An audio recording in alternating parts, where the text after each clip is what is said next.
Investments with Ellenbecker Investment Group.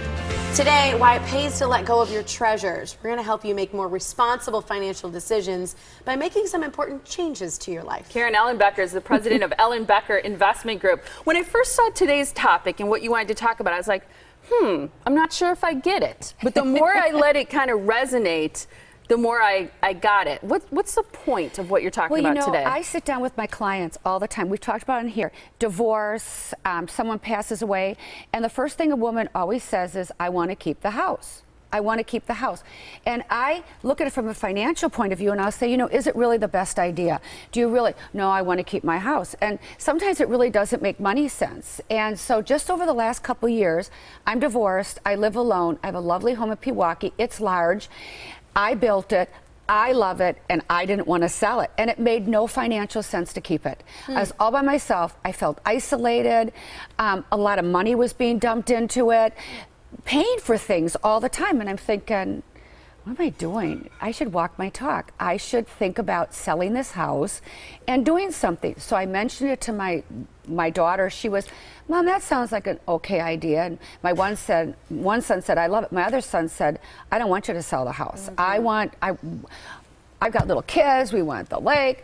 And so I was sort of trying to appease them and not really thinking about me. And then I did, as you know, I found a condo downtown. And my one son, Jeff, said, I'm not going to visit you. Because you no longer have the lake? Right. Well, it was, I don't like driving downtown. Yeah. I don't like the parking, and I've got little kids. And so I was really kind of in a quandary. What do I do? But I felt so isolated and lonely. And I kept thinking, I really want to do things. I want to get out. I want energy. And so I bought this condo. But here was what really blew my mind. The minute I took the pictures off the wall, the minute I started looking at things, the energy in the house shifted, and I didn't feel like I was letting something behind. I felt like I was taking my stuff with me. Yeah. So for women and men, whoever are struggling with this, should I sell my house? I love it. All my memories are here. Your memories are in the things. Your memories aren't in the walls. And so the minute I started doing it, so I brought boxes home, and every week I would go through something, and I set up 2 tables in my garage, and I put things out, and I said to my kids, you can have whatever you want, whatever is left, I'm going to give away. The big surprise was my kids don't want my stuff. It's funny you bring that up. They don't want my stuff. They don't want your stuff. And I've heard a lot of people, and usually it's at a certain age that we get to that point. And I think it's once we're past raising real young kids, yes, and our kids are a little bit older and then beyond, people are hurt that people don't want their stuff. Well, my daughter said to me, I have some Oriental stuff. She said, Mom, my house is Tommy Bahama. And then and then she said, and then I have all this silver and china, and she said, can I put it in the dishwasher? And I said no. She said, then I really don't want it. See? But you know what? Is that wrong for her to not want your stuff? Thank God she's honest, because here's what I know. Have you ever gone to Goodwill or gone to an antique mall store and you walk in there and you see someone's little collection of stuff? I don't want my stuff to end up on a shelf. And that's what's going to happen to it. So what do we do? I mean, give it away during your lifetime. I have several clients who have great girlfriends, and they have given things that they know those girlfriends want in their will, in their list of the things where things go.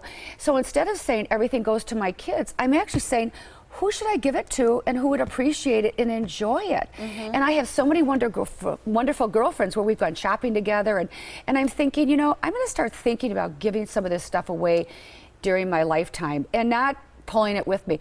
It is so freeing to get rid of stuff that you're not using.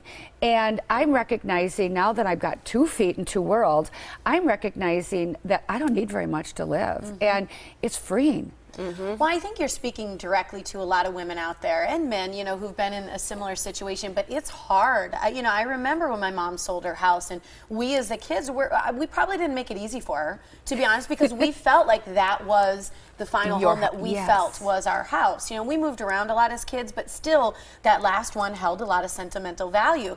But now in her new place, seeing all the stuff up, as you said, it feels like we've always been there, and it truly is in that stuff you know, which maybe we still don't want, but we still feel that it's a home. And she's got the real special things around her now. Things. She's gone through her treasures and she's we picked come to up her the home most. just the same. Yes. You know? Yeah. I mean, you say you may not, but you do. And think about this from a financial point of view. You can't eat your house. Yes, it's true. Well, and You can't eat your house. we have about a minute left. Talk about why this makes financial sense. Yeah. How do you make those determinations? Well, if I just look at my own sense, I mean, my cash flow was completely different having to support this big house, and I couldn't always do the things that I wanted to do.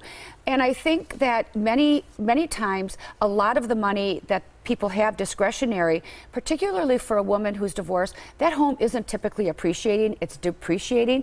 And in order to appreciate, she has to keep it up and maintain it. So you got fixing of roofs and all those different things. And often when people age, they don't have the energy and they don't even know who they can trust to come in and clean the gutters and do the windows and do all those things. So as time goes on, the home really does depreciate and it doesn't hold its value. What if you could take that money from the home, increase the opportunity for a lifestyle, and invest it in a way that you create more income from you? So you can create income to have a better lifestyle rather than the house sucking up all of your income. And it just really depends. I mean, every person is a different situation. And I look at it, and the way I did it was, I knew that I wanted to get out of the house, but I didn't know where I wanted to go. And so I made a list of what was important to me. It was being around energy, being around people, having life, being able to walk to things, having a place for my friends to come. And then once I made that list, I said, where should I go? Well, it was downtown. It made the most common sense. Well, And you'll find your own space. Yes. Yep. And I love that you have this peace of mind checklist. Here's what you need to do if you want a copy of this. It's free. It will help you organize your most important documents. So you should either email Tracy, and it's EY, tracy@ellenbecker.com, or call the phone number that you see there, 262-691-3200.